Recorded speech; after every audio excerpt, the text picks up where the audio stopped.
Il dit c'est toujours du live, donc il y a toujours un petit. It's live production, so. Il y a toujours des petits trucs comme ça.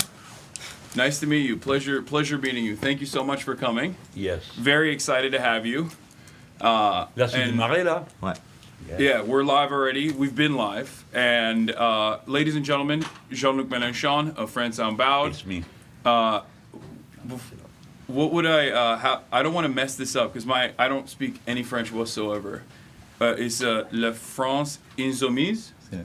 Yes. Is that good? Yes. Okay, all right, perfect. La France Insoumise, the leader of the Attends, mais French... comment ça se traduit, Left. France Insoumise? France Unbowed. Yes, Il a dit France avant. Insoumise. Ah, ok, Yeah. ok. Okay. So one of the first things I wanted to talk to you about is what France Unbowed means, because we have a lot of people in my audience that are unfamiliar with French politics. So I want to get started by talking about how this party formed and what the name of it is. Il veut commencer par savoir qu'est-ce que ça veut dire la France Insoumise. Beaucoup de gens dans son audience ne connaissent pas forcément la politique française. Donc qu'est-ce que ça veut dire et comment ce parti s'est formé, c'est quoi son histoire? Il va falloir que je compacte, mais nous sommes, we French are a very, comme on dit, agité, un peuple agité, un peuple. We're a very agitated people. Yes, yes. Oh, we know. We see all the time with protests all the time Alors, happening. Nous sommes capables des meilleures choses. We are able of the. We're capable of the best, Et aussi du pire. but also of the worst. Okay. Et on a du talent dans les deux domaines. And we're very talented in both domains. Oh, Both the best. absolutely. Okay, Bon. I agree. Voilà. Il est d'accord. Le mouvement insoumis, ce n'est pas un parti, c'est un mouvement. The France Insoumise is referred as a movement and not a party. C'est un peu délicat, je laisse cette question de côté, d'accord? I just put this aside for now. Okay. Le fond de l'affaire, c'est que la politique en France, la scène politique a explosé. The French political scene has exploded. Les partis traditionnels se sont effondrés en même temps. Le Traditional- Parti socialiste et la droite. Traditional parties just collapsed all at the same time. The Parti Socialiste, which was the center-left party, and the center-right, Comme aux États-Unis. like in the USA. Yeah. Le Parti républicain s'est effondré et dévoré par M. Trump, et le Parti démocrate s'est effondré comme parti de gauche, dévoré, hélas, par personne. The Republican Party in the US has been eaten up by Trump, and the Democratic Party has also collapsed. The left in the Democratic Party, but unfortunately was not eaten up by anyone. Yeah. Well, Je termine juste en vous disant, nous sommes entrés avec audace sur la scène, et nous avons fait la jonction avec les mouvements populaires français. Pour résumer tout ça. We entered with great audacity on French political scene, and we made a kind of junction with the French popular social movements. Okay, perfect. We have basically two right-wing parties in America, as you're aware of. On a en gros deux partis de droite aux États-Unis, comme vous le savez. Yes. Yeah, both of our parties are right-wing. Mais ça fait plaisir d'entendre dire ça. But it's cool to hear it from an American voice. Parce que moi j'ai dit, on me dit Monsieur Trump a gagné contre la gauche. On me dit pourquoi la gauche a perdu. Je dis la gauche n'a pas perdu, il n'y a pas de gauche aux États-Unis. Because I was asked like, why Mr. Trump won? Why did he won against the left? And I just said no, he didn't won against the left because there is no left in the Yeah. USA. Absolutely. So it's a movement more so than the traditional party system, is what you're saying. And I guess this brings me to my first question. What happened in the last election? Because it seemed like the left was able to get together with even center-left parties and create a new popular front. And for a brief moment, there seemingly was stability, and it brought a decent amount of, it brought a victory, but then it seems to me like Macron did something unprecedented and did something undemocratic, as a matter of fact, in one of the most important countries for democracy historically. carrying on at least the liberal democratic tradition. So if you don't mind giving my audience a little bit more background into that, that would be wonderful. Ok, ça m'amène à ma première question qui est qu'est-ce qui s'est passé dans la dernière élection, puisque de mon point de vue, apparemment la gauche avait réussi à s'unir, même avec certaines parties du centre-gauche, et à obtenir une victoire qui aurait pu apporter de la stabilité. Mais Macron a fait quelque chose de sans précédent et même quelque chose d'antidémocratique dans un des pays historiquement les plus importants oui. pour la démocratie. Donc est-ce que vous voudriez bien expliquer un peu ça pour les gens qui regardent? Mais vous avez fait un résumé parfait de ce qui s'est passé. Your take was perfect on what happened actually. Nous sommes... c'est incroyable. Et le monsieur Macron a eu beaucoup de cynisme, beaucoup d'audace aussi, mais au sens le plus criminel du terme. C'est du jamais vu. Vous faites une élection, nous gagnons l'élection et il décide que ce n'est pas nous qui avons gagné. Et il appelle comme Premier ministre un représentant du plus petit parti de l'Assemblée nationale, de droite. It was really incredible. Like Macron was very cynical about it. Him too had a great audacity, but more in a criminal sense of the term. It was like never seen. Like you call an election, we won the election, and then Mr. Macron has called a prime minister who's a member of the smallest party in the French National Assembly. Alors nous sommes passés à la contre-offensive dans l'Assemblée nationale. Et nous avons fait tomber le premier gouvernement qui a été nommé par M. Macron. Vas-y. We started to get on counter-attack mode in the French National Assembly, and we deposed a motion of no confidence against the first prime minister that was appointed by Mr. Macron, and we managed to fell him. Alors c'est un fait historique, parce que pour la première fois, la gauche radicale dans un pays fait tomber un gouvernement de droite sans tirer un coup de fusil ni faire un mètre de barricade. It's really an historical fact because for the first time in this country, the radical left managed to take over a government without one shot being fired and 1 meter of barricades being put. Et nous allions, dans cette contre-offensive, un gouvernement tombe, donc le suivant arrive et on a dit on va recommencer. On va faire à nouveau une motion de censure. Et là, c'est le centre-gauche qui a sauvé M. Macron, c'est-à-dire les démocrates en France, le Parti socialiste français. And then we said, well, we have to keep going this counter-attack, and so the next government was appointed by Mr. Macron. We decided that we should depose another motion of no confidence against him to also fail him.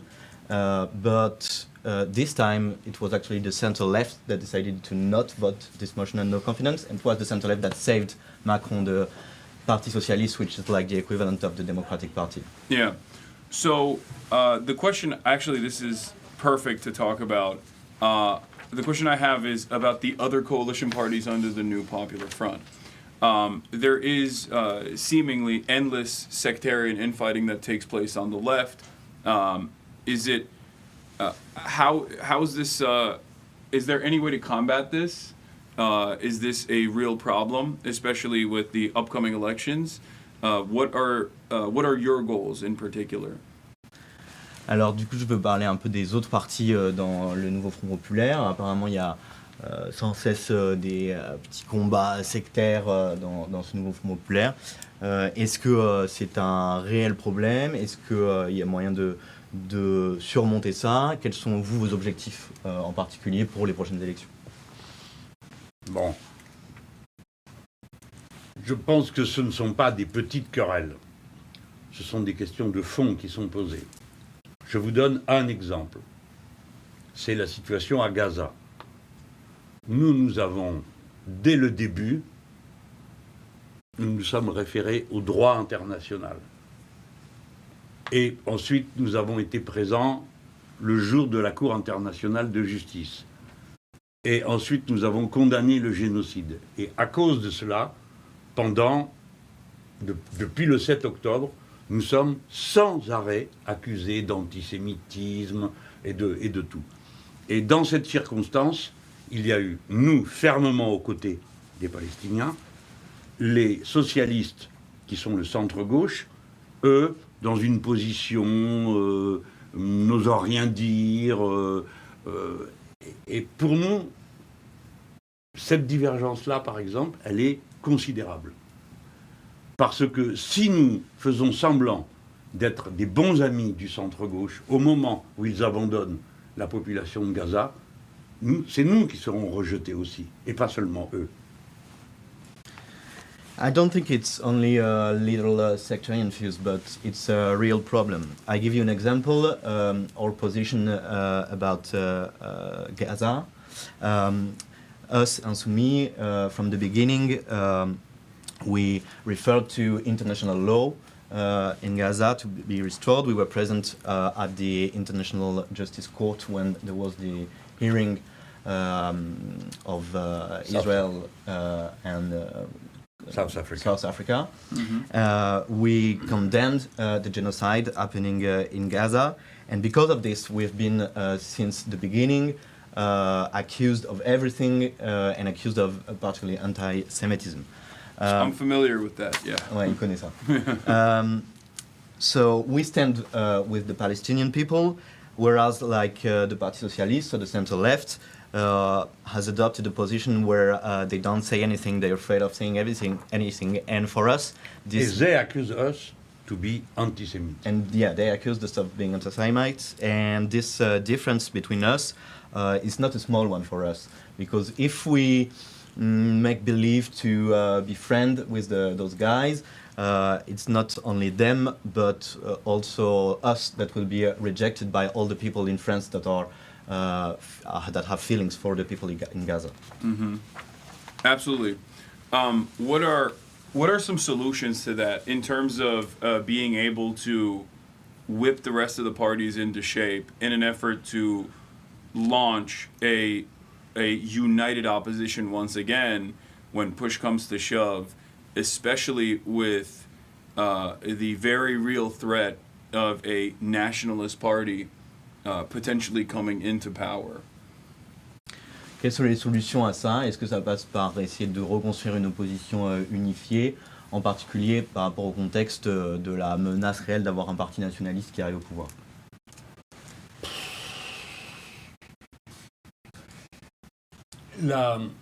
La solution, c'est que la masse des gens dans les quartiers populaires et dans la jeunesse aillent voter.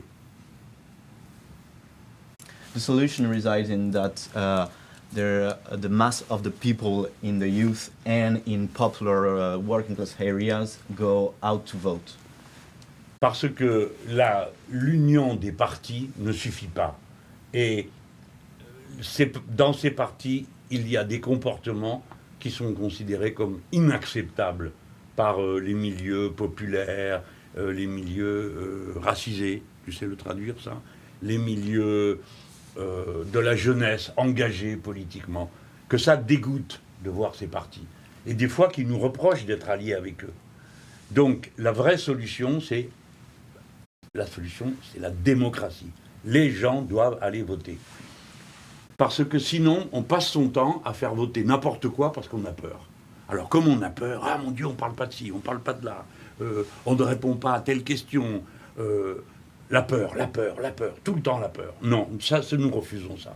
Il y en a assez, on en a jusque-là. Chez vous, on vous fait voter démocrate, c'est-à-dire quelque chose qui n'a aucun sens, à cause de la peur de M. Trump. Le résultat, vous avez M. Trump. Donc nous ne ferons pas ça.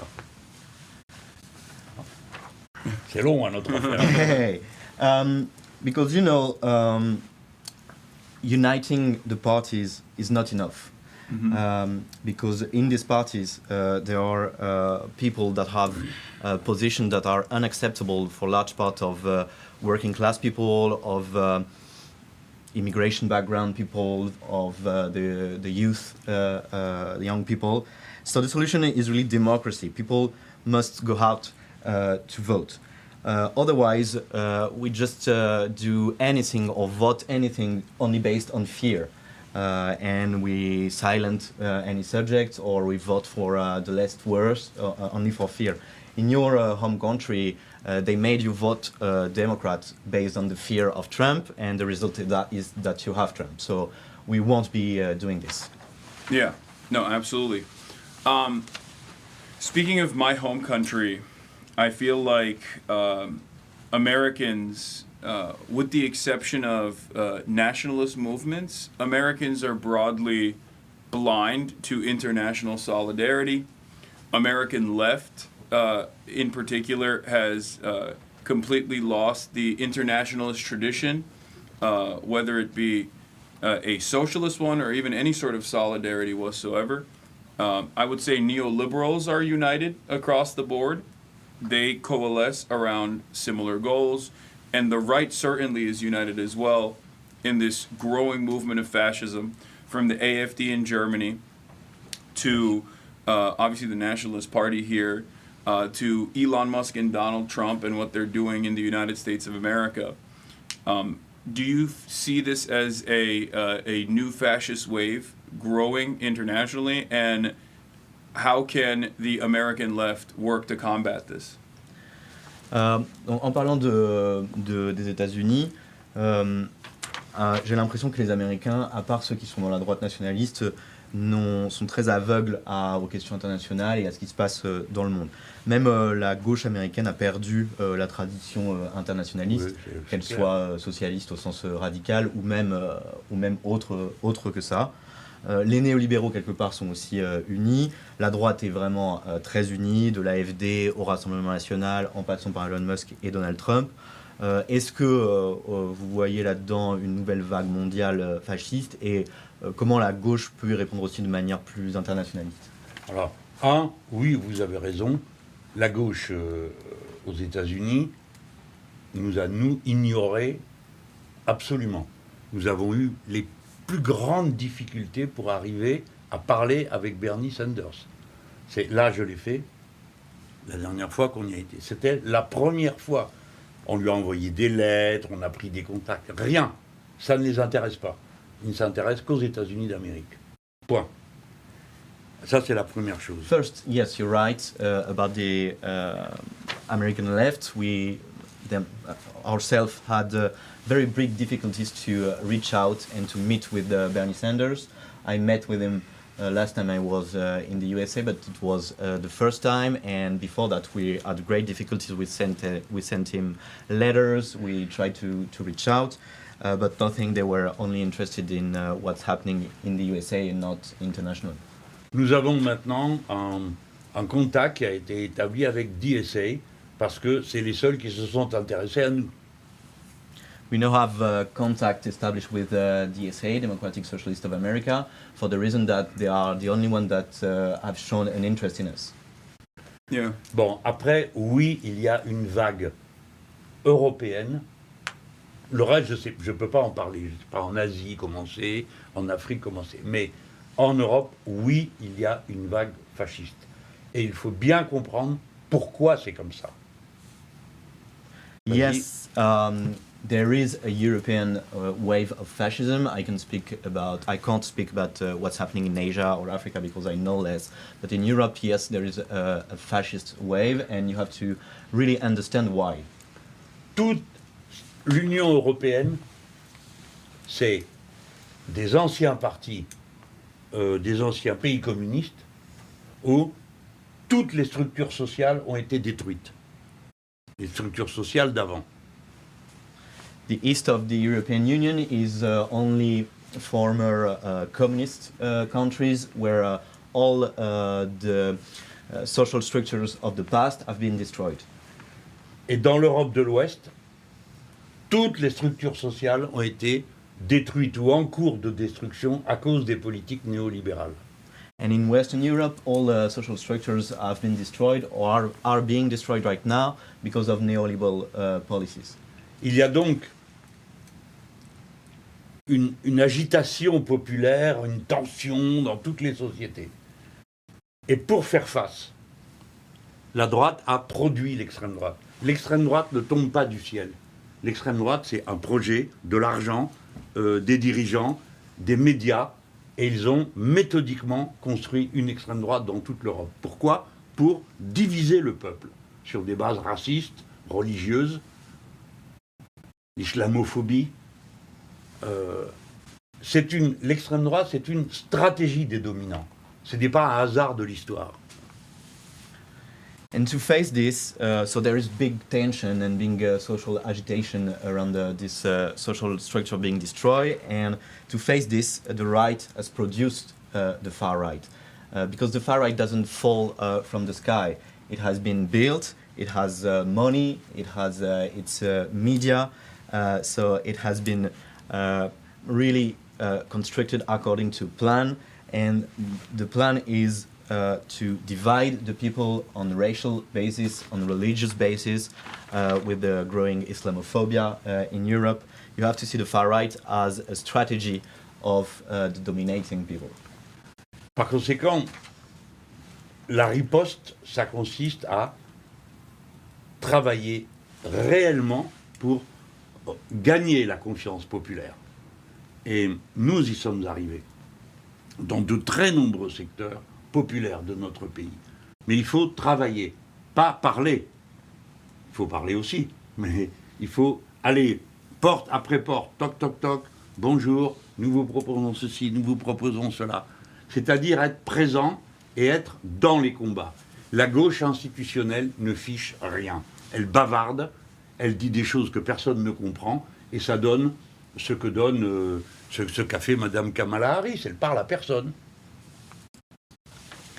To win this fight against the far right, you have to work in order to gain popular trust.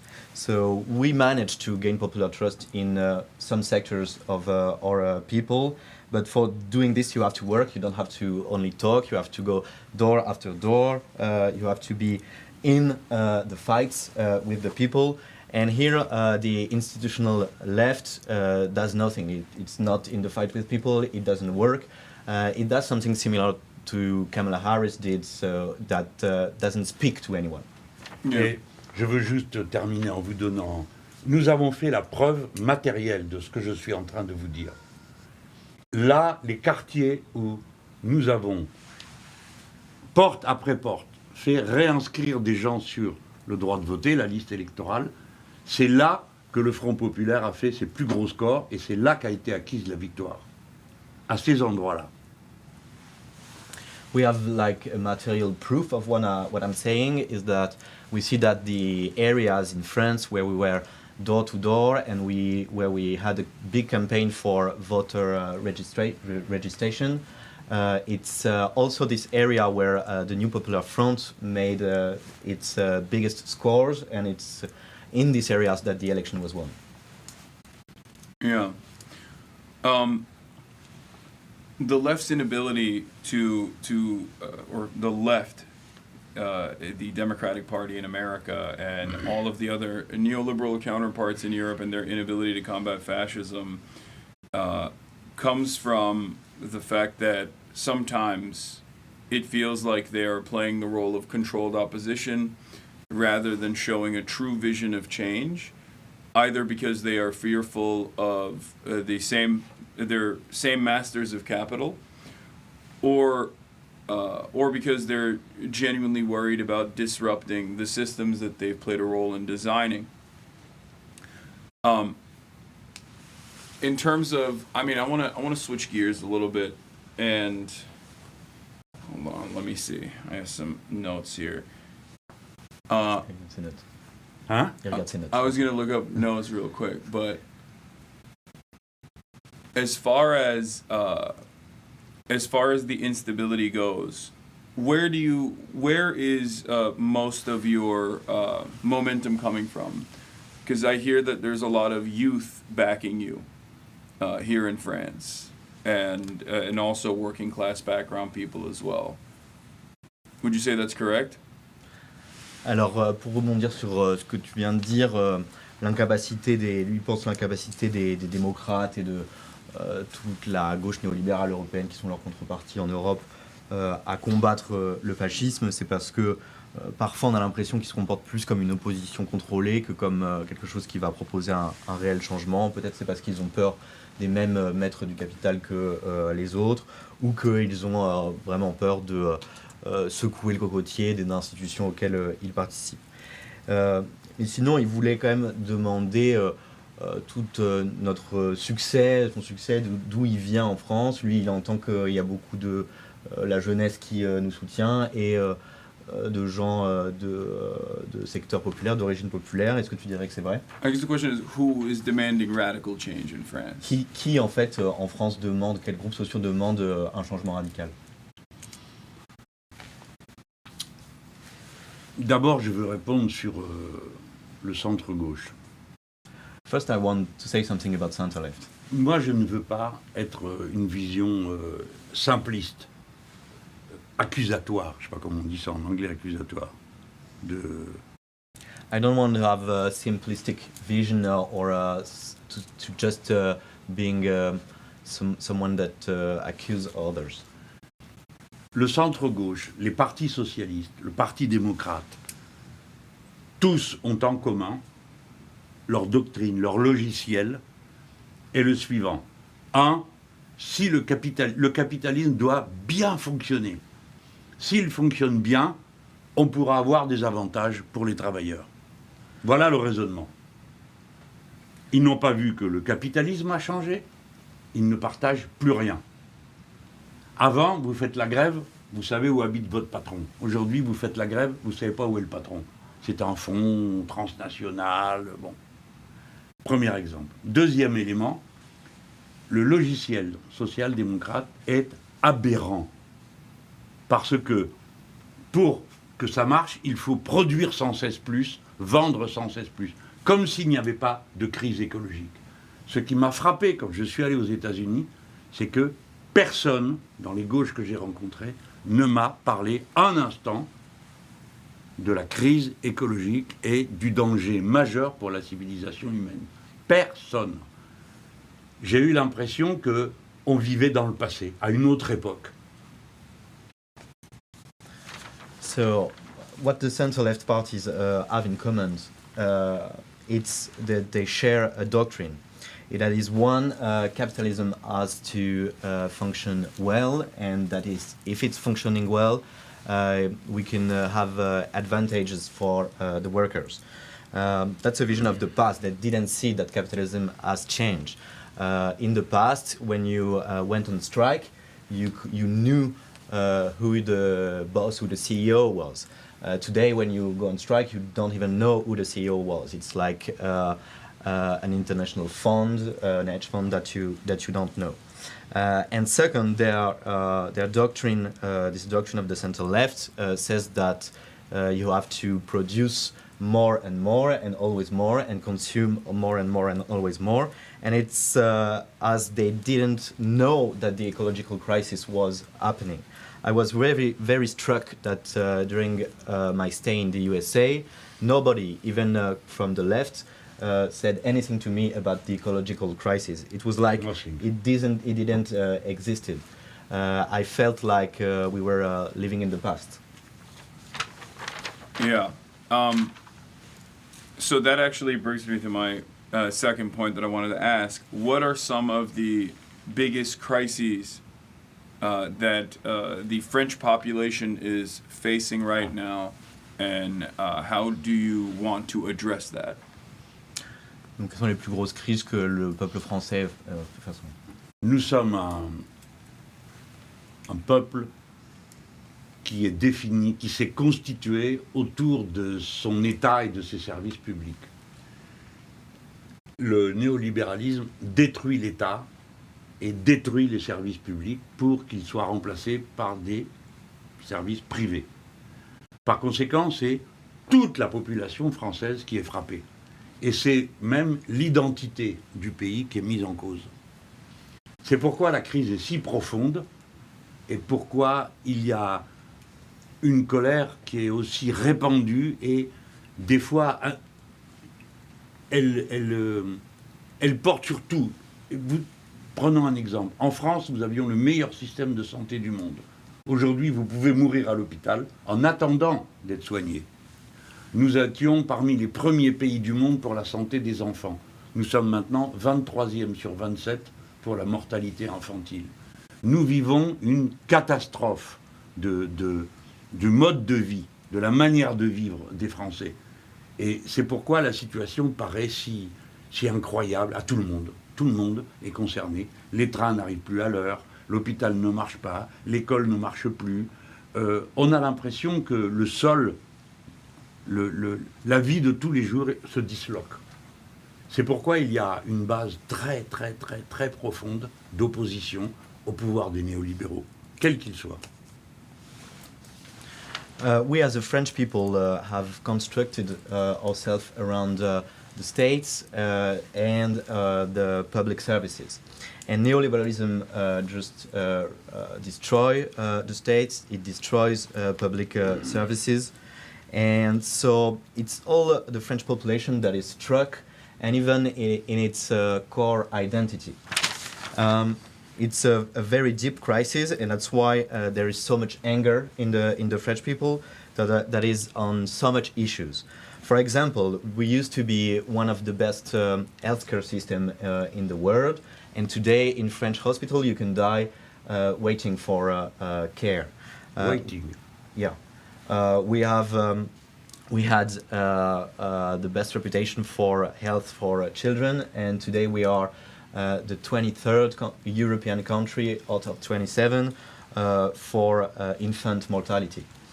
So it's really a catastrophe for our entire way of life, and it seems incredible for everyone that trains are not on time anymore, that schools, public schools don't work anymore, that our hospitals don't work anymore. So it's the French everyday life that seems being collapsing, and that's why there is such a broad social basis for radical change. Do French people recognize that it is austerity that has caused their living conditions to collapse as opposed to previous generations? Or are they also falling to the mercy of reactionary propaganda and falling to the whims of right-wing nationalist parties, especially when there is no viable, in their eyes, up until recently, no real viable socialist alternative? Est-ce que les Français reconnaissent que c'est l'austérité qui est la cause de leurs maux, ou bien est-ce qu'ils tombent aussi dans la propagande réactionnaire qui accuse d'autres pour ces maux, spécialement à l'époque, c'est-à-dire avant notre émergence, où il n'y avait pas vraiment d'alternative de gauche radicale pour faire face? Oui, vous avez tout à fait raison. Tout à fait raison. C'est ça qui s'est passé. Et ça s'est passé dans tous les pays de l'Europe de l'Ouest. Les gens ont vécu, ils ont compris que toute leur vie était agressée et personne ne leur dit quoi faire. Sinon, il faut travailler encore, il faut produire davantage.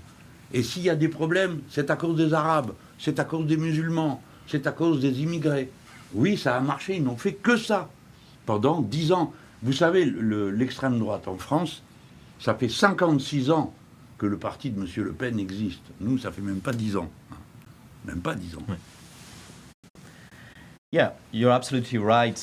This is what happened, and it happened in all Western Europe countries. Yeah. People have seen all their life being under attack, and no one told them what to do, apart from you have to work more, you have to produce more, and everything is the fault of the Arabs, everything is the fault of the Muslims, everything is the fault of the migrants. And they've been doing this for actually for decades. You know that the Rassemblement National, the nationalist French party, is around from 56 years, and we've been around less than 10 years. Yeah. Et quand les gens ordinaires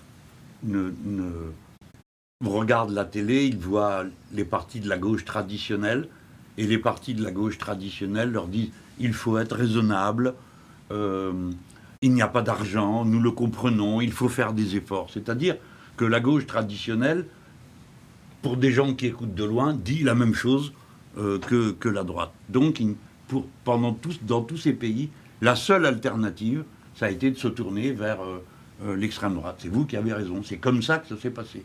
Ça s'est passé aussi bien dans l'ancienne Europe de l'Est que l'Europe de l'Ouest. Mais pour renverser, il faut être clair, net, précis.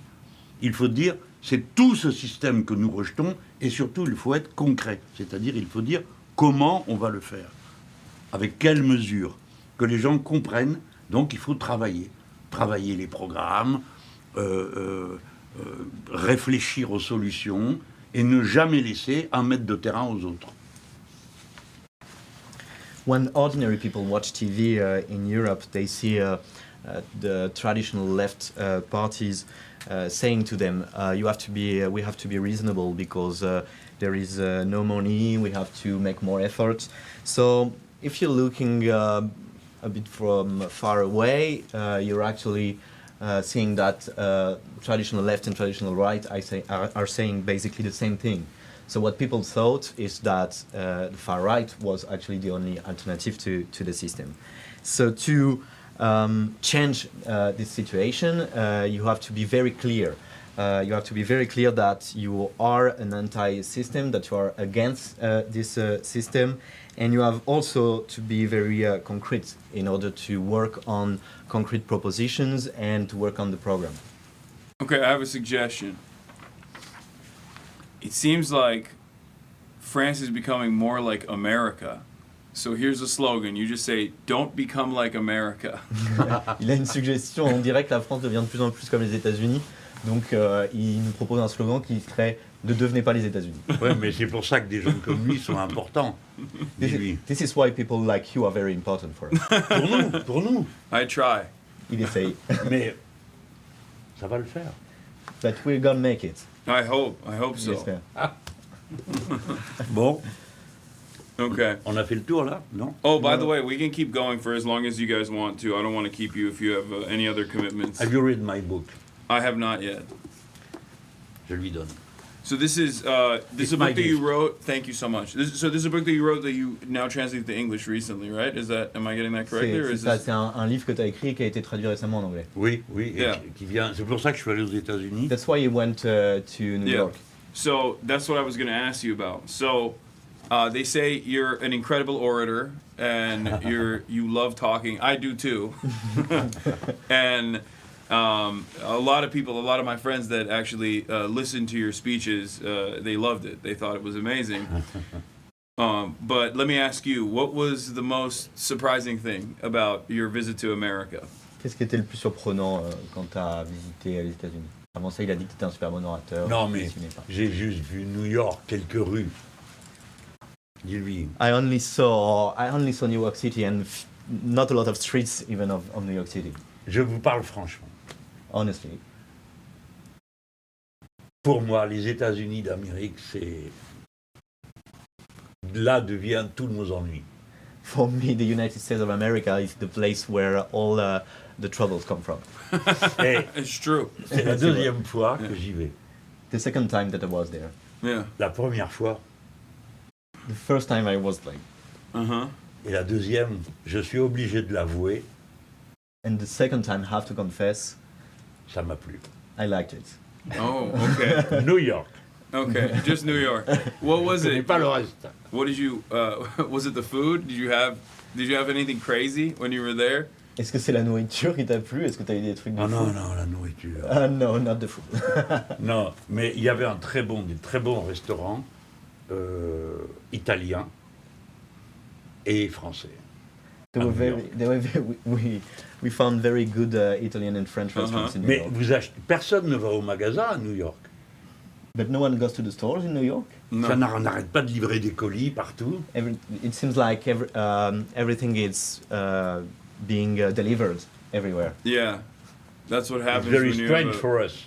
That's what happens when you have a servile underclass that is a part of the gig economy because there's no jobs. C'est ce qui arrive quand il y a une sous-classe qui ne fait que survivre dans cette Oui. économie ubérisée. Oui, on me l'a dit. Et nous, on commence aussi à vivre comme ça. And it's starting to be like this in France too. Yeah. Mais Si nous gagnons ici, If we win there, on viendra vous donner un coup de main. we will help you here in America. I hope so. What you've described about Bernie Sanders, I've heard from other socialist and communist politicians as well. I talked to Ofer Kasif from Israel, minister of the Knesset. He was recently barred, and he kept ringing the alarm bells leading up to October 7. He's a part of Habash, and he's an anti-Zionist.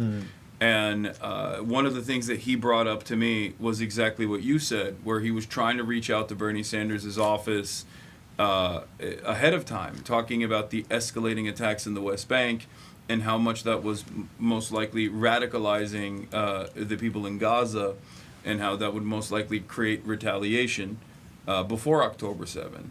And unfortunately, Bernie had not heeded those calls at all.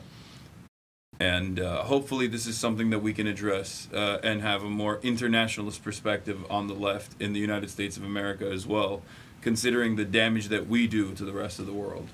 Ouais, il dit que ce que tu as dit sur Bernie Sanders, c'est des choses que lui ont dit d'autres leaders de gauche radicale ou de partis communistes dans le monde qu'il a rencontrés. Et là, il parlait d'un député de la Knesset qui est membre du Parti communiste israélien, donc qui est antisioniste, et qui, dans les années avant le 7 octobre, avait essayé comme nous, avait essayé de rencontrer Bernie Sanders et tout, et surtout avait une analyse qui alertait sur le fait que l'agressivité grandissante d'Israël à l'encontre des Palestiniens dans la Cisjordanie allait aussi créer des répercussions et des répercussions qui pouvaient être terribles, comme l'a été le 7 octobre, mais bon, il n'avait pas réussi à contacter Bernie Sanders, ce qui est dommage à son avis. Il espère que la gauche américaine pourrait surmonter ça, devenir plus internationaliste dans le futur. Mais vous avez quand même de la chance aux États-Unis parce que la communauté juive américaine est restée une communauté ouverte, avec des contradictions, avec des points de vue différents, des fois des chocs. Et donc, il y a eu la possibilité d'entendre une parole de la communauté qui ne partage pas le crime. Et ça vous permet plus facilement d'expliquer que ce n'est pas la même chose, juifs et israéliens. Ce n'est pas la même chose. Et que on peut donc arriver à vivre plus normalement dans nos pays. Nous, en France, malheureusement, il n'y a eu qu'un seul point de vue. Tous ceux qui étaient contre ce qui se passait à Gaza ont été qualifiés d'antisémites. Point final. Et aucune discussion possible avec quelques secteurs de la communauté, quelques organisations courageuses, mais très petites et surtout très persécutées. Et il y a eu un blackout sur toute opposition à ce qui se passait à Gaza. Et maintenant, ça c'est la première chose que je veux lui dire. One chance that you have in the USA, I think, is that the Jewish community in the USA has stayed an open community with a lot of contradiction inside it, different points of views, and there was the possibility in the USA to hear a Jewish point of view against the crime of Netanyahu in Gaza. And so it was easier to explain to everyone that Jewish and Israeli are two separate and different things. In France, there was only one point of view that was accepted, and everyone that was against the crime in Gaza was called an anti-Semite. There are only in the French Jewish community small and very brave organization that oppose the crime, but for the rest it was kind of a blackout on the opposition of the Netanyahu crimes in Gaza. Et la deuxième chose, c'est que beaucoup de politiciens se croient habiles en faisant du clientélisme à l'égard des partisans de M. Netanyahou. Donc ils se disent faisons attention, ne nous affrontons pas. Bon, et ils ratent une occasion d'éducation populaire de masse. Parce que dans notre pratique à nous, nous considérons que toutes les crises sont des occasions d'éducation populaire de masse. Et pour résumer notre stratégie, je vais me référer à Chavez, je pense que ça va me valoir quelques ennuis dans votre pays.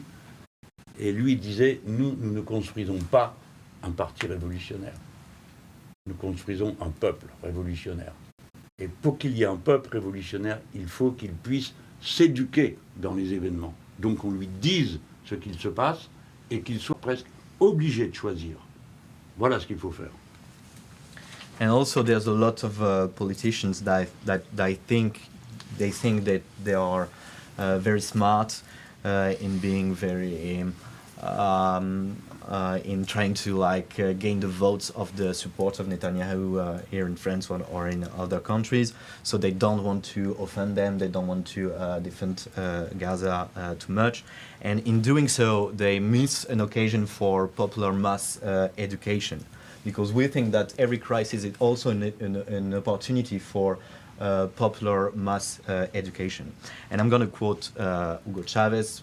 Maybe it's going to make me in trouble in your country. Not in my audience. Mais pas dans les gens qui le regardent. Yeah. He said that we are not building a revolutionary party, we are building a revolutionary people. And in order to build a revolutionary people, we have to do this mass education at all times. Oh, absolutely.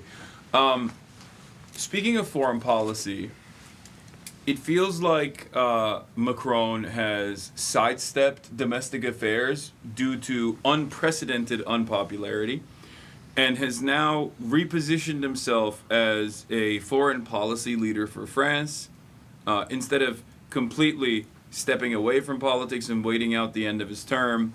He's now seemingly making himself more present in the international stage as he speaks out against Donald Trump and offers support to Ukraine, even saying things such as potentially sending troops to Ukraine. But outside of that, he seemingly has taken some notes from more radical elements in French society, considering that his pivot on Gaza has been shocking, to say the least. He has been very critical of Israel as of the last couple of months. Do you feel like this is insincere, or do you think this is a real change of heart? Is this just more Macron trickery? What's going on there?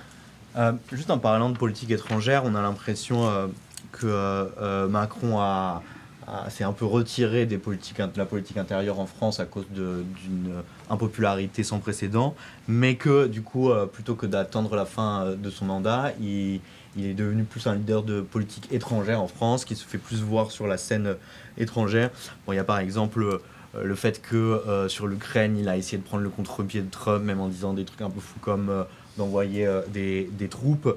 Mais ce que je voulais dire, c'est que sur d'autres dossiers, on a l'impression qu'il a été influencé, qu'il a pris en compte en tout cas des avis plus radicaux dans le peuple français, parce que par exemple son pivot qu'il a fait sur Gaza était très choquant, enfin très étonnant pour le moins qu'on puisse dire. Comment vous voyez ça? Il a été ces dernières semaines plus critique d'Israël qu'il ne l'avait été avant. Est-ce que c'est insincère pour vous? Est-ce qu'il a vraiment eu un changement d'avis? Est-ce que c'est un truc de Macron encore? Trucage. Dans la période récente, en effet, il a tenu un point de vue plus critique à l'égard de Netanyahu. Mais nous l'avons connu, nous, 2 jours après le 7 octobre, proposant de faire une coalition internationale comme contre Daesh. C'est-à-dire qu'il proposait d'entrer en guerre contre Hamas et contre la population palestinienne. Donc maintenant, nous le voyons dire d'autres choses. On peut se demander en effet pourquoi. Mais il y a une raison, c'est que massivement, les Français sont hostiles à la politique de M. Netanyahu. Massivement. Et on ne peut pas... Il est déjà impopulaire pour des raisons intérieures. Il essaye d'être... Il ne peut pas se payer le luxe d'être aussi impopulaire pour des raisons internationales. It's true that in the recent periods he has expressed a more critical point of view towards Netanyahu. But we also have known here in France de Macron that 2 days after October 7th was proposing an ISIS-like international coalition, an international coalition like the one that was against ISIS to help Netanyahu. And so it was proposing that France would go to war against the Palestinian people. Now he's saying a different thing. The question is why he's saying that. And there is a reason, is that the French people are massively hostile to Netanyahu international and policies in Gaza. So Macron, that is already really unpopular for domestic reasons, does not have the luxury to be on top of that unpopular for international reasons. Yeah.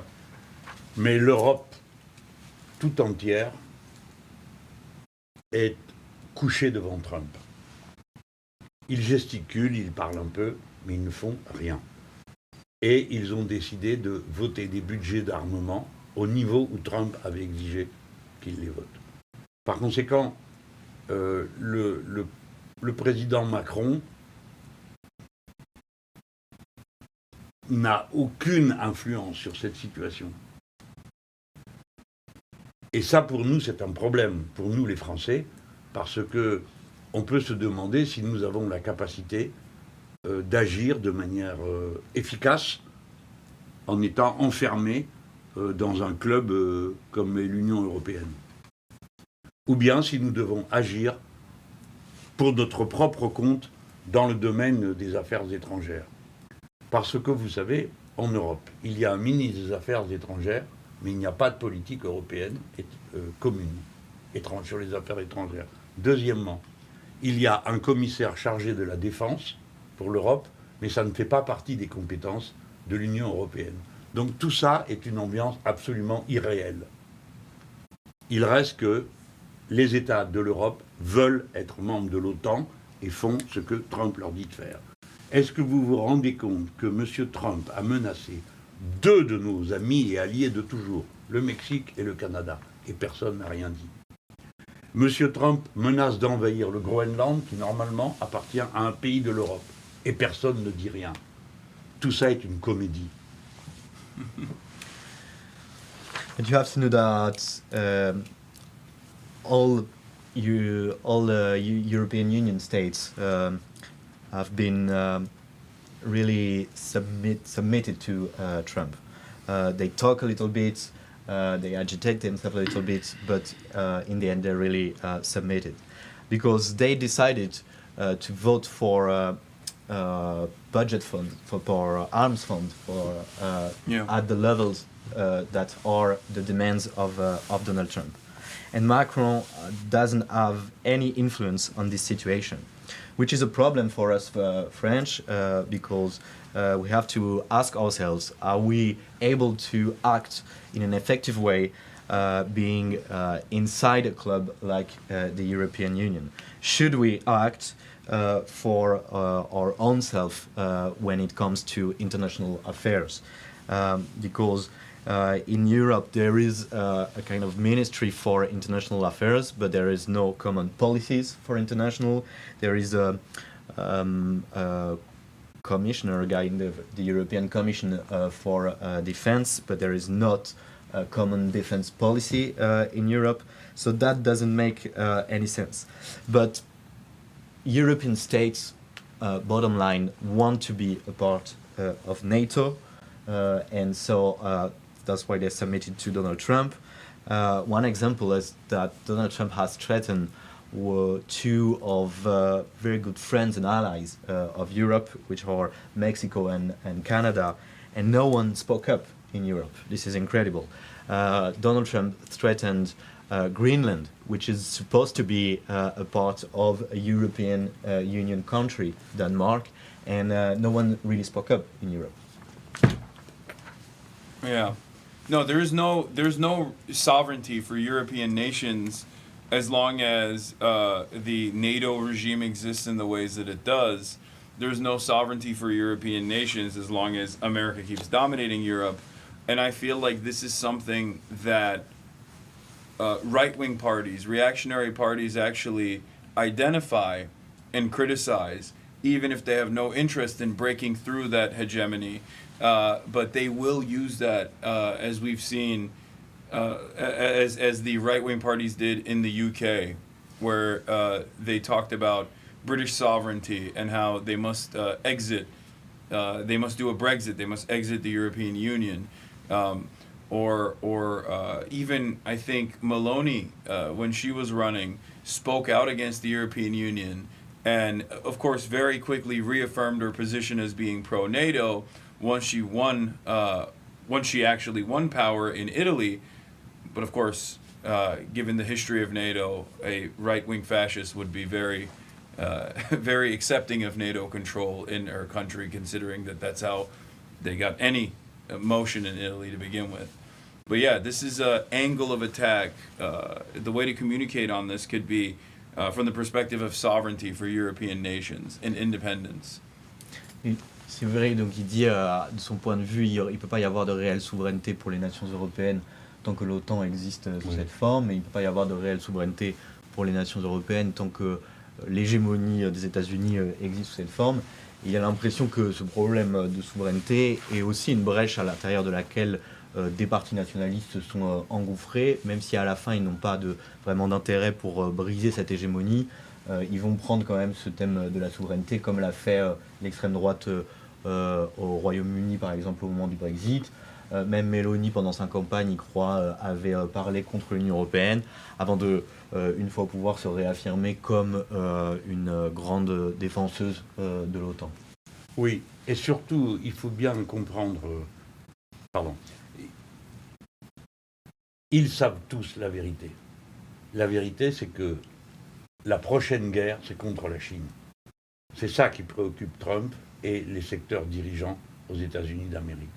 Et donc, ils préparent tous, ils écrivent, ils font des résolutions dans le Parlement européen, ils signent des textes dans le cadre de l'OTAN ou des rencontres internationales qui toutes désignent la Chine comme adversaire. Pas Poutine et la Russie, la Chine. Et nous avons, nous, le sentiment que c'est cette guerre-là qu'ils préparent. Et donc, pour l'instant, ils se préparent à être à nouveau tous d'accord avec les États-Unis d'Amérique. C'est ça qu'ils préparent. Ils ne préparent pas l'affirmation de la souveraineté, de je sais pas quoi, rien de tout ça. Rien de tout ça. Ils sont en train de préparer comment ils vont être avec les États-Unis d'Amérique contre la Chine, point final. Ils n'ont aucune volonté particulière. Ils n'ont pas de volonté. Ça, c'est sûr. And they all know the truth. The truth is that the next war of the USA is against China. That's what Trump and the ruling class in the USA is actively preparing for. And, et les démocrates sont d'accord. And the Democratic Party also agrees with this. And so the European leaders are all preparing for this. They are voting resolution in the European Parliament against this. They are signing text in NATO meetings or international meetings that are all appointing China as the opponent, not Putin and Russia, but China. They are actually preparing themselves to be once again in accordance, to agree once again with America. They are not preparing themselves for sovereignty or anything else. They're preparing themselves to be against China with America. They have no proper will. Yeah, that's actually really interesting because there is also economic warfare where Europe is the biggest, out of all of the Western powers, out of all of the global North nations, European countries are stuck between China and America and stand to lose the most from America's ambitions against China. Instead of trying to cut new deals with China and find a new way to engage in global cooperation, it seems like Europe is willing to take economic damage in the short term with the hopes that American hegemony will continue. C'est aussi la question de la guerre économique. l'Europe est une région du monde qui en fait est coincée entre les États-Unis et la Chine et qui a le plus à perdre en fait de la guerre économique entre les États-Unis et la Chine. Et on a l'impression que les Européens, au lieu d'essayer de négocier eux-mêmes d'autres ou de meilleurs accords avec la Chine ou de s'engager dans une autre coopération commerciale dans le monde, est prête à accepter de prendre des coups sur son économie dans l'espoir qu'au long terme, l'hégémonie américaine va continuer. Dis-lui qu'il est le premier Américain que j'entends qui dit des choses sensées. You're the first American person he hears that says sensitive things. I mean, it's true. Et nous sommes absolument d'accord We are in complete accordance sur ce qu'il vient de dire. on what you just Et said. nous pensons, je pense pour ma part, que les démocrates étaient plus sournois. Non, disons plus enjôleurs. He's saying that the Democratic Party was more, I don't know how to traduce this word, they're more like What's the word? Kind. soon, With the European. more like kind of, I don't know how to say that. They have not a brutal approach, but they have more kind of soft approach to the Soft-handed. China Mais problem. Trump est ouvertement en train de vassaliser l'Europe. Trump is openly making Europe his vassals. Oh yeah, absolutely. Il dit, vous allez tous mettre 5% de votre richesse pour acheter des armes. He says you have every one of you have to put 5% of your GDP to Yeah. buy arms, C'est pas des armes françaises qu'ils vont acheter. but they're not going to buy French arms. Ils vont acheter des armes They're américaines. going Oh, to of buy course. American, Des F-35. arms like F-35. Yeah.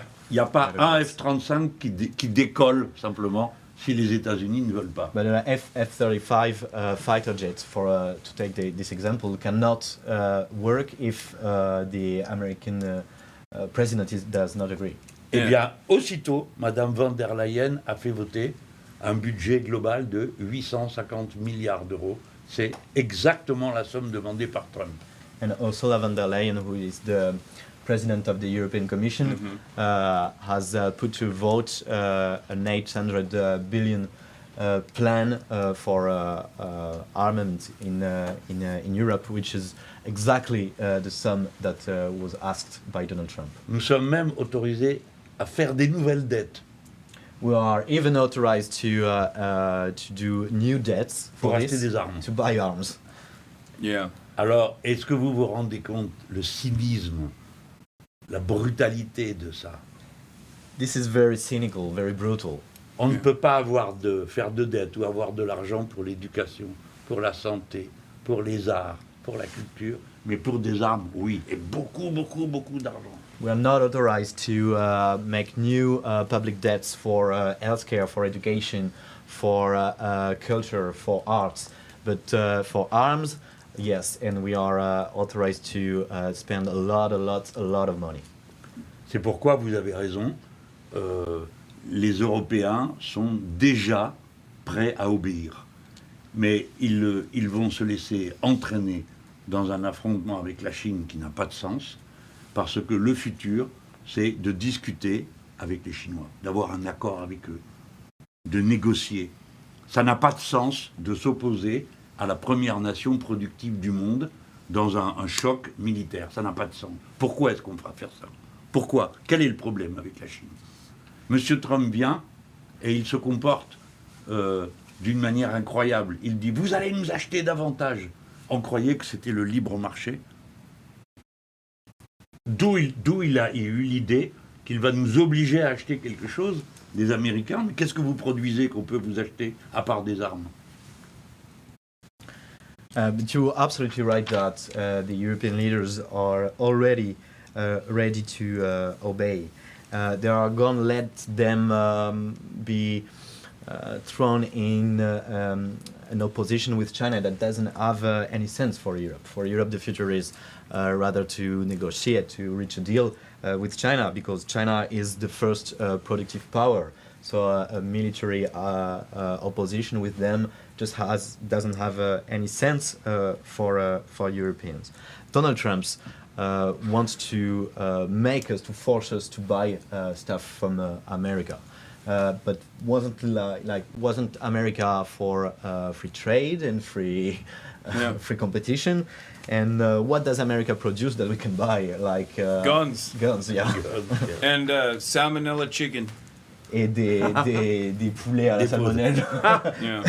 Salmonella chicken, guns, and hormone beef. Et That's it. du bœuf aux hormones. Oui, exactement. Mais c'est lui qui le dit, hein. Vous n'allez pas pouvoir revenir aux États-Unis, vous. He says you won't be able to go back to the USA, maybe. Trump will send you to Guantanamo. We shall see. That is actually a real worry. They have started detaining American citizens as well at the border. I'm an American citizen, but they look through your phone and everything. We don't have a constitution before you enter the border. So that's a real fear that I have right now as I return tomorrow to the country. En fait, c'est vraiment une inquiétude qu'ils ont parce qu'ils ont commencé maintenant, ce qui est exceptionnel, à détenir des citoyens américains aussi à la frontière, à fouiller leur téléphone et leur matériel électronique parce que, en gros, ils ont utilisé l'argument que même les citoyens américains, comme lui qui est citoyen américain, n'ont pas leur droit constitutionnel avant d'entrer, avant de traverser la frontière, donc ils peuvent. Donc c'est en fait une inquiétude qu'il a pour. They're gonna see this in my bag and say radical. Ils vont voir ça dans son sac, ils vont dire radical. Mais quand nous avons été à New York, ça nous a beaucoup impressionné. Moi, j'avais l'impression de me retrouver dans un petit peu, vous voyez, plus ou moins l'ambiance de l'URSS avant. Les gens, des Français, avaient peur de venir aux réunions où je me trouvais. Et ils nous ont envoyé des messages pour dire nous avons peur d'être expulsés ou d'être arrêtés, nous ne venons pas, mais nous vous aimons beaucoup. Mais jamais je n'aurais imaginé voir une chose pareille aux États-Unis d'Amérique. Jamais. I was very impressed in New York. It reminded me a bit, not entirely, but a bit of the atmosphere that were in USSR actually, because like when we did like a meeting with French from France Insoumise living in New York, there were a lot of people that were afraid to come, French people that were afraid to come, that sent us message to say that they wouldn't be attending because they were afraid of being spotted and then detained and deported, etc. etc. Yeah. No, that's real. That's a very real thing. 1,700 students had their visas revoked for protesting against Israel or for other erroneous reasons like parking tickets. But very incompetently, a lot of those visas were restored immediately afterwards. 1,700. 1700 visas, ils ont révoqué quand même d'étudiants à cause d'activités dans le mouvement pro-Palestine ou pour des faux motifs comme des trucs de parking, des contraventions parking. D'accord. Oui, mais dans toutes les dictatures, c'est comme ça que ça se passe. Hein. Ça paraît très curieux. Enfin bon, bref, ok, oui.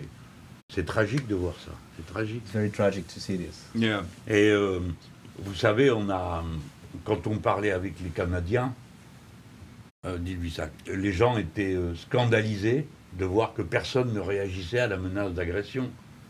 When we spoke with the Canadians, people were really outraged to see that nobody was really reacting to the threat of invasion of Canada. Yeah. Et quand M. Trump dit qu'il veut faire intervenir l'armée au Mexique, l'armée américaine au Mexique, c'est incroyable. Je crois qu'il n'a jamais lu un livre d'histoire. When Mr. Trump says that he wants the U.S. Army to intervene on Mexican soil, it's really incredible. I think he never read any storybook. Peut-être qu'il ne sait pas que les États-Unis ont déjà volé la moitié du Mexique. Maybe he doesn't know that the USA already stole half of Mexican territory. Et les gens sont comme ça, de rage. And people are really enraged in Mexico. Yeah. Yeah, America's become a belligerent bully on the global stage. And one thing I always try to stress, because people will say, Hasan, you're anti-American. And the thing that I always try to explain to them is that there is a different way, there is an alternative, and that all of this war and destruction is not even beneficial for the American working class. Even if it was, it still would be immoral and abhorrent. But on top of that, it's simply profit-seeking for the sake of profit-seeking for owners of capital, rather than any sort of redistributive policies that end up making its way to some of the poorest aspects of American society.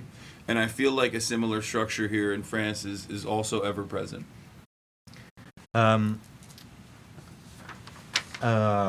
Oui, c'est vrai que donc, les États-Unis sont devenus encore plus une puissance belligérante, agressive au niveau global.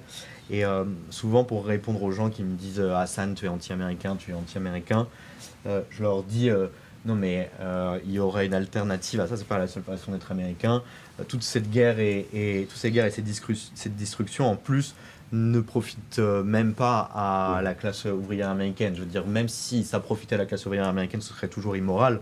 Mais en plus de ça, tout est aspiré pour de profit de certains capitalistes et rien ne revient dans une redistribution dans la société américaine. Mais c'est insupportable comme accusation. Parce que moi non plus, je ne suis pas anti-américain, ça n'a pas de sens.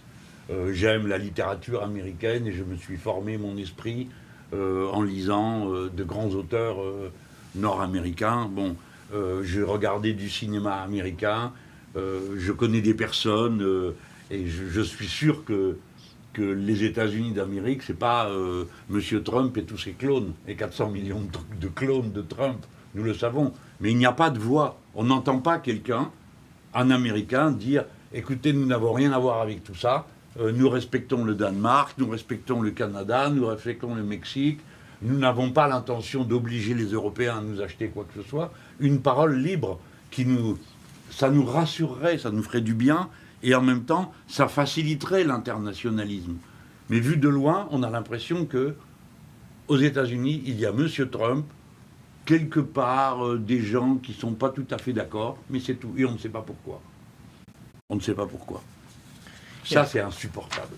C'est comme, si on est contre M. Netanyahu, donc on est antisémite. Si on est contre M. Trump, alors on est anti-américain. C'est une simplification grossière qui empêche de penser. Yeah, it's not acceptable, this kind of accusation. Me neither, actually. I'm not an anti-American. I love American literature, for example. In my youth, I constructed myself with some great American writers. I saw, of course, American cinema. I know American people. I'm not anti-American. I know that in America it's not Trump and 400 million clones of him. But the problem is that there is no powerful enough voice that says something alternative to Trump, that says that we don't have anything to do with this. We respect Denmark, we respect Mexico, we respect Canada. We don't want to force anything on Europe. And if there was such a very powerful voice that said that, it would be easier for also internationalist ties to create. Because from our perspective far away, it seems like there is Mr. Trump, and somewhere in the landscape, in the corner, there are people that don't agree with Trump, but we don't know really why. There is no powerful voice enough. Mais les dirigeants de la gauche radicale aux États-Unis devraient s'emparer de ces questions. Il faut qu'il y ait une autre voix des États-Unis. Nous avons compris que la voix de M. Macron affaiblissait la France et donnait de nous une image terrible. On a donc tiré la conclusion de ça. Je suis allé au Liban avant l'invasion de M. Netanyahu. Je suis allé en République démocratique du Congo au moment de l'invasion par le Rwanda. Et ainsi de suite. Là, je suis allé au Canada, qui est menacé par les États-Unis d'Amérique. Chaque fois pour dire, la France, c'est nous aussi. Il y a une autre France. Eh bien, c'est ça qui manque des États-Unis d'Amérique. Ça donnerait une force énorme de savoir qu'il y a une force aux États-Unis qui s'intéresse aux autres et qui est capable de nous appeler à des actions communes. Mais on a l'impression... Vous savez, je vous parle bien franchement. Attends, note bien ça maintenant que je lui dis. Le danger pour les États-Unis, c'est comme l'Italie. C'est que vous n'ayez plus de gauche. Plus de gauche. Tout d'un coup, il y a la droite ou bien la moitié de la droite. Point final. Parce que vous êtes un très grand pays, très étendu. Il faut beaucoup d'argent pour faire de la politique chez vous. Beaucoup, beaucoup, beaucoup d'argent. Et votre système médiatique, qui est plus libre que le nôtre, joue le jeu des milliardaires aussi. Donc nous sommes très inquiets, pas seulement de M. Trump, de ce qui peut arriver aux États-Unis. The leaders of the radical left in the USA should do this. They should talk about these issues. They should install themselves as another voice for the USA. We in France, we thought that the voice of Macron actually weakened France internationally. So that's why we took action. I went in Lebanon just before the invasion of Netanyahu. I went in the Democratic Republic of Congo just before the invasion of Rwanda. I went in Canada that was threatened, also in Mexico. And that was to say that France, it's not only Macron. France is also us. There is another France. And I really think that what's missing us is that kind of voice in the USA, another voice in the USA. It would give so much strength to everybody to have this kind of force that could call us to action in regard to what's doing Mr. Trump. Honestly, I'm speaking to you honestly. What I'm fearing also for the USA is what happened in Italy, in Europe, for example, which is the complete that the left is completely erased of the scene. And one day you're waking and there is only right versus far right, and there is no more left. It has been all eradicated, and I'm very worried that this would happen in the USA because it is such a big country. A country where you need a lot of money to do politics, with a media system that, even if it's, I think, not as bad as ours in France, it's also aligned on billionaires' interest. And I really have a concern for your country, not only in regard to Trump, but also in regard to this. I think our media is worse, but I don't know. Je pense que leur système médiatique est pire. Ah. Oui, pourtant il m'interviewe et pas... Non, rien, laisse tomber. Worst? Well, I think ours is worse. Our media. You? Well, I'm not mainstream. I'm talking about like mainstream resources. Lui, il n'est pas un média mainstream, il parle des médias mainstream qui oui, d'accord. pire. Non, j'ai compris. I think our mainstream media plays a very good role of neutering any public discourse about foreign policy, which is laughable when we're the United States of America and we have 800 military bases. So basically foreign policy is domestic policy.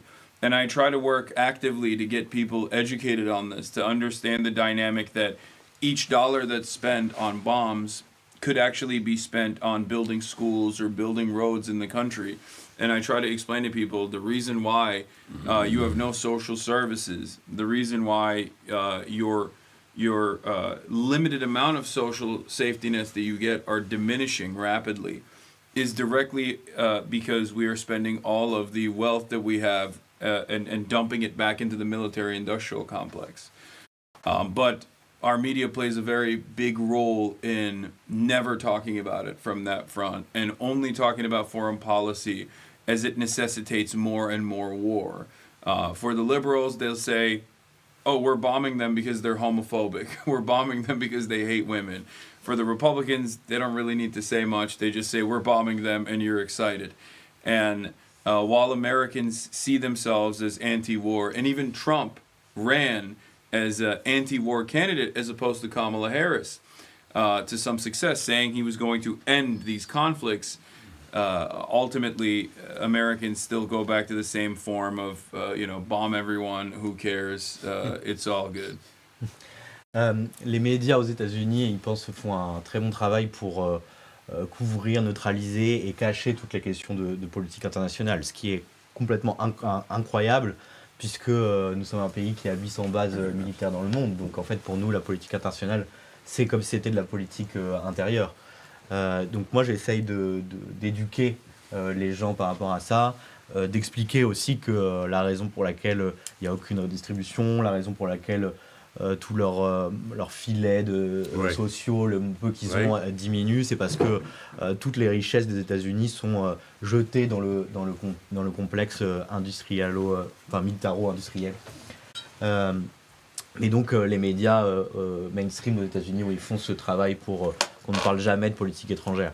Mais tout le monde sinon est d'accord. Par exemple, le centre-gauche, le Parti démocrate, ils vont eux dire si on balance des bombes sur les gens, c'est parce qu'ils sont homophobes et qu'ils n'aiment pas les femmes. Les républicains, eux, n'ont pas besoin de dire grand-chose. Ils disent on balance des bombes sur les gens et c'est juste super excitant. Même Trump, qui a fait campagne sur un truc anti-guerre, en fait revient au truc classique américain où on bombarde tout le monde. Also, do you guys want water? On arrive au bout ou pas là? Ouais. On arrive au bout. Qu'est-ce qu'il va faire là? Il demande si on veut de l'eau. Should we bien. wrap it up? Oh, I mean, we can. It's up to you guys. But do you want water? I have whatever they gave me in this room. I think this is a soda or something. Oh yeah, that's sparkling. Sparkling or still That's water? zero. Qu'est-ce que c'est I ça? should have asked from the Ça start. c'est de l'eau pétillante et ça c'est de l'eau. de cette eau-là. I should have asked from the beginning. And we got fruits as well if you want some fruits. Do you know what this is? Est-ce que tu sais ce que c'est? It's the Trump. It's a Zin. Ah ouais. Quand il a pris une balle dans l'oreille, Ouais. non? Yeah, when he got shot. Ah ouais, ok. Ah, ok. Ouais. The Zin tin. This is. Do you know what a Zin is? No. These are like snus, What is it? nicotine pouches. Ah, c'est des trucs de nicotine. Oh, you smoke? Non. No? Oh, a Frenchman who doesn't Un smoke. Français qui ne fume pas. Ça y est. Wow. First time. Et nous avons fait une boîte comme ça. Lui, on a fait une boîte comme ça. We did a small box that looked like this. Et dans les discussions politiques avec la droite, dans les polémiques, In political fight with the right. on renverse la boîte comme ça. Et ça fait Venezuela. We just What? we tipped we have a box that we can tip like this and does like, I don't know if you're familiar with the concept of the moo box, like the box that you give children. You did Oh, this yeah, and it makes does a like noise, a cow, yeah. like moo. Uh-huh. And we did such a box that says Venezuela because like the right was also. That's what they always. That's what they say in America too. Really? Yeah. Aux États-Unis aussi. That's Ah what they ouais. say in America as well. They say Venezuela whenever they used to say that. They used to say, "Oh, you want this to be just like Venezuela? Do you want water?" Ouais, moi je veux bien. There you Vas-y, go. donne un verre. Ah ben Non, c'est vas-y. celui-là. Ok, santé camarade. Cheers. Salut les copains. Yeah, we have fruits as well if you want some. Il y a des fruits aussi si t'en veux. C'est bon. The That's okay. hotel. On nous attend à la maison avec des repas copieux. We have like big meals waiting for us. Okay. All right. Well, I don't want to keep you guys any more than all the time that you've given us. So thank you so much. This was a wonderful experience, and it was very enlightening. And I think a lot of people watching in America at home are going to develop a better appreciation, and hopefully start the first steps in developing international solidarity. Il dit que les gens sont là, il nous remercie. Il nous remercie. Et il dit, pense que ça aide les gens à comprendre. les gens à comprendre et peut-être à faire les premiers pas pour développer cette solidarité internationale. Et nous, on est impressionnés de voir des gens qui résistent, comme lui. We are very impressed to see people resisting like you. Et une fois, je suis allé en Italie, à l'invitation d'un groupe qui s'appelle Potere al Popolo. One time I was in Italy invited by a political group named Potere al Popolo. Et ils m'ont dit, mais pourquoi tu viens Nous ne sommes pas sûrs de faire 2%. And they said to me, why are you coming? We're not even sure that we are going to do the 2%. Et j'ai dit, je viens pour que vous fassiez 2%. And I said, I'm here so that you are able to reach 2%. Et moi, je suis certain que s'il y avait aux États-Unis une force politique qui résiste frontalement, vous seriez très, très, très, très nombreux. C'est pourquoi des gens comme vous et votre émission sont si importants. Parce que il faut qu'il y ait un point de départ, il faut qu'il y ait des points d'appui. Il faut qu'il y ait des gens qui vous voient et qui disent « Ah, il est courageux, je veux faire comme lui ». And I'm sure that in the USA, if you had a force that was really resisting and standing up, you would be very, very, very numerous. And that's why it's so important that there is people like you, that there is your show, because like people can see this and say, okay, I want to be like him, I want to think like him. Yeah. Bon courage. It's not. I see myself as someone who tries to unlock people's potential in terms of class consciousness, because I think a lot of Americans do have that feeling inside of them, but they have no outlet, they have no vehicle for it, because the supposed counterbalance against reactionary forces is the Democratic Party, and they're quite similar to Macron, just neoliberal cronies that don't express the real anger and resentment that working class Americans feel. Je me vois comme quelqu'un qui essaye de déverrouiller cette conscience de classe, parce que je pense que chez beaucoup d'Américains, ces sentiments sont présents en eux d'un point de vue confus, mais qu'ils ne trouvent pas le véhicule pour les exprimer, puisque l'opposition aux réactionnaires est censée être le Parti démocrate, qui ne sont que des néolibéraux, donc une fausse opposition. Mais vous verrez le rôle que vous êtes en train de jouer. Parce que c'est votre parole qui circule et elle donne du courage à des gens. Et un jour, le peuple américain n'est pas inerte. Et un jour, il va se mettre en mouvement. C'est sûr. You'll see the role that you're playing, because your word, your show is circulating among people, and one day the American people is gonna wake up and be on the move. Et ils penseront, grâce à vos mots et à votre émission, et à d'autres choses sans doute, mais ils vont utiliser votre manière de dire les choses. Vous verrez. And when that day comes, the people will be able to think thanks to your words, and others, of course, but you'll see. All right. Well, thank you so much, everybody. Jean-Luc Mélenchon. Antoine, thank you so much for translating. That was incredible. Yes. Yeah, it was crazy. He was just fast. And thank you so much for coming, guys. This was wonderful. I am going to, of course, go back to the regular stuff right now after I let them leave. So be on the lookout, chat. We're not done yet. Il va continuer, c'est ça? Il annonce à son chat qu'il va continuer le truc normal. Au revoir, merci beaucoup. À bientôt. Thank you for everything. Nice to meet you. Yeah. Thank you. Go for your bag. Yeah. Oh, can we take a photo? Yeah. Est-ce qu'il veut, tu peux prendre une photo? Ouais, bien sûr. Et toi, bien vite faire la photo aussi. Here.